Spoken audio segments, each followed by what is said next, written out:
I hate my audience. There, I've said it. Granted, this is quite the hostile and provocative statement. I mean, I don't really know you personally, so why should I hate you?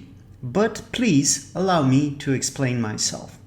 It is, unfortunately, a genuine and rather sad reaction, but the writing is on the wall.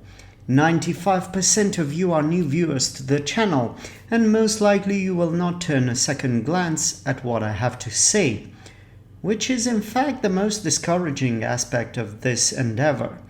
Not the lack of views, not the low attention span of my viewers, not the negative feedback in the comment section, nor the like to dislike ratio. None of that matters or hurts that much as the fact that the majority of my viewers are just visitors, transients, and this virtual way station. In all these years as a content creator, I have yet to make a lasting impression on anyone. No controversy here, no up-and-coming prodigy, no waves of admiration or encouragement. Nothing. Just background noise from a bunch of bored out of their skull ignorance that swipe from time to time and eventually get to the obscure side of the tracks. I'm sorry, but it used to be that the internet offered freedom of speech, adventures, stories, and a sense of discovery. That is what I am trying to recapture. Granted, I'm not the most experienced videographer out there, and sometimes my content might seem unprepared, but the fact of the matter remains, I have presented valid ideas and daring interpretations. How dare you question my credibility, my very own substance? It's not like you're doing anything about enriching your creative side. Well, most of you anyway. This, however, is not a declaration of war. This is a call to arms. Get up from that couch, put that phone away, and go do something more meaningful than this. Me, I got to perfect my language skills and tried to breach a segment which is dominated by foreign content creators.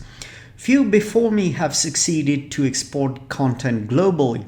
It's one thing to be able to make it in your own country filming reviews or vlogs to a rather limited public and ride the small waves, sort of a big fish in a small pond scenario.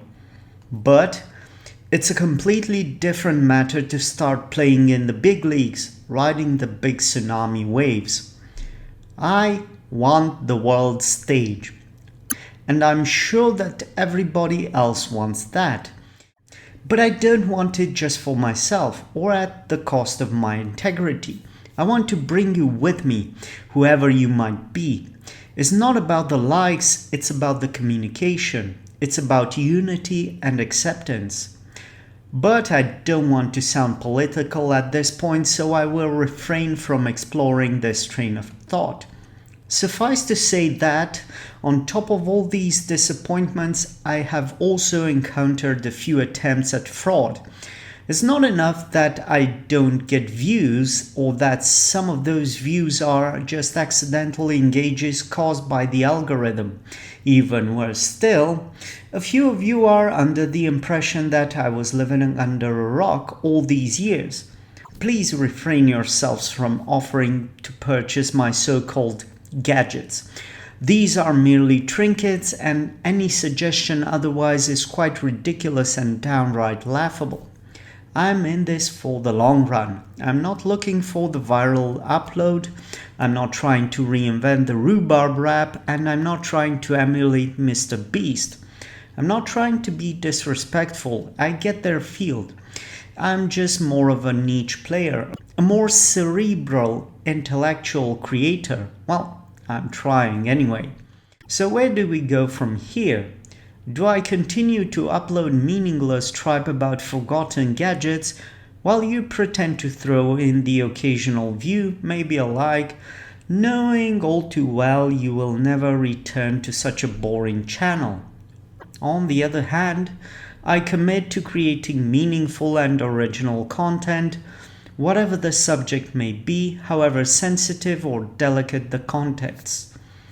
while you, my dear viewer, will commit to a minimum support of my efforts while attempting to improve your own ways. From where I stand, the ball is in your court now.